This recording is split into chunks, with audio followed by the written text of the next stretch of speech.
Hi traders, and welcome to the Technical Analysis Market Watch on Friday the 21st of November.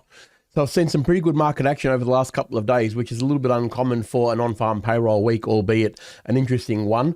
And yeah, we've seen some very big movements on the S&P 500. So we'll jump straight into the charts and see if we can identify any trades for today or early into next week. All right, so we'll start out here with the dollar index, which has seen a really good move off the 20 moving average and the support line that we talked about and identified last week. We can see here, obviously we've got the higher low sequences still continuing on, which have been really strong. But we did test the previous highs today. You can see in today's session, it went all the way to effectively our target, which is the 150 marker, which is really good. You can see that on a smaller time frame, it made quite a bit of sense in the way it was actually tracking up all the way through here once it eventually broke out. Gave us plenty of, basically all the ideas that we're always talking about, pullbacks of the 20 moving average to join in, were all there. Of course, the euro is the one that you more than likely would have traded in terms of the ease of getting into a trade, but it certainly did its job. And we'll have a very quick look at the euro actually, just so you can see what we're talking about. Obviously, we broke down past the 20 moving average and that support level, and all the way down to around that 115 flat. So pretty straightforward trading on the euro as well. Obviously, series of lower highs and lower lows on the daily, so we know the prevailing trend is down. There's no question about that. All we're really looking for is that break of this key zone here at around that 114 sort of 80 area. If we get a break past there, then it really opens itself up to a decent move to around that sort of 113-ish area. Big drops potential, but that's what the dollar index gives us when it starts to see that strength. All it needs to do is break that above resistance. And off it goes. It's been building up for a while. It found the support at the right place, launched at the right place, and now we'll see if it can continue on with the job. So pretty good trading on the dollar index. We're pretty happy with that movement. So we just need a break of this zone now. All right, we'll move over to the US dollar yen. This is a big one that we talked about I think it was last week or the week before, where we were building up momentum. We could see we were getting the pullbacks to the 20 moving average. There was a big, strong build-up of momentum, and that was the key candle right there. When it pulled back, completely rejected and pulled back all the way to the highs again. There was a very strong possibility this was going to launch. Went past our target quite often, as the US dollar yen does. It usually overshoots, so no real surprises there. But you can see it had a very heavy move all the way up to that 157, nearly 70, I think it got to. I was pretty happy with the 156.50 though as that target, because obviously it was a couple of hundred pips from where we were going. And you're always better off aiming for the previous resistance. So although it does overshoot sometimes, we had a very good cause for taking profit at this level. As you can see, we had the resistance at that point, and we also had support. The fact that it's actually gone further just really talks to its strength. It's at almost at this previous high here at around the sort of 158.50-ish zone. If it continues on with lower high or high lows on the lower time frame, the momentum could carry it all the way up to there. If you're going to scalp it and you're still involved in that trade, maybe that's the area that you'd be probably aiming for. I don't know if I'd be looking past that in terms of going further until we get a decent pullback, but it has been a very strong move. So there's no question about that. You've got to go out a fair way to see it bigger than that. As you can see, that didn't happen effectively till the middle of 2024. Definitely a possibility, but again, we probably want to see a break of this zone first and maybe a retest of the 156.50, because we know that is a very strong zone.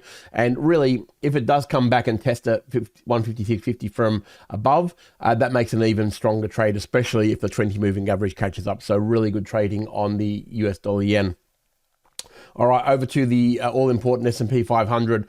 And look, it's been a really rocky sort of week for it. You can see that we're obviously now in a lower high, lower low sequence. The prevailing trend is most definitely turned around now. There's no question about that. We've got the high, the low, the lower high, and now we've got a lower low.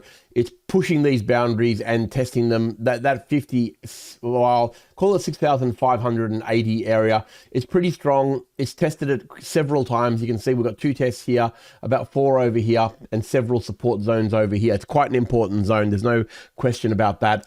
If we get a close any lower, it's going to really look like a potential move. I'd be starting to target this area here, which is the next real support zone around that sort of 63.50 to 63.80 zone. I know that seems like a lot, but that's really the next point of call for it once we get past this really important level. So let's just see how it goes. The 20 and the 50, every day we trade underneath, it's getting closer to a cross, and we know we haven't crossed since 5,800. So it has been a very, very significant time since we had that last 2050 cross.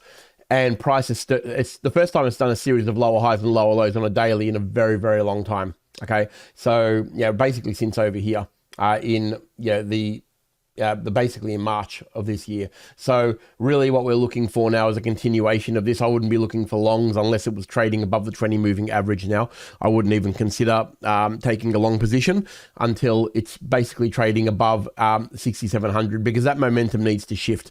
And if it doesn't shift on a daily time frame, all it's doing is really pulling back more than actually turning a trend around, because right now we're in a prevailing downtrend, and there's a lot going on in the US, as we know. There's a little bit of turmoil with the administration and tariff talk, and obviously we've got non-farms coming out, albeit late after a government shutdown. There's all sorts of things going on that could cause the market to panic, but it's been very, very resilient all the way through, even though a lot of these issues were still there. So we're going to watch it. We're certainly not going to preempt, but we'll take the daily closes as our guide as to which way this is going to go, and we've got our preset levels, so it should be pretty straightforward from there.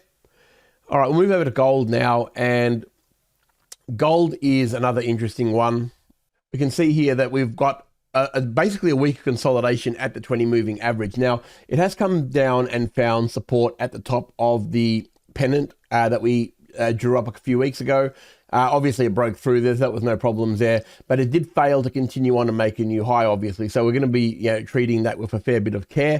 Look, it's one of those ones where if it does, we know we've got, 4 candles here, 5 actually, that have touched this interactive zone at around that sort of 4,020 to 4,050 area. So we know we've got pretty strong support at that level, which is very recent, which is obviously important. Whether the 20 moving average is doing its job holding up, there's no worries about that right now.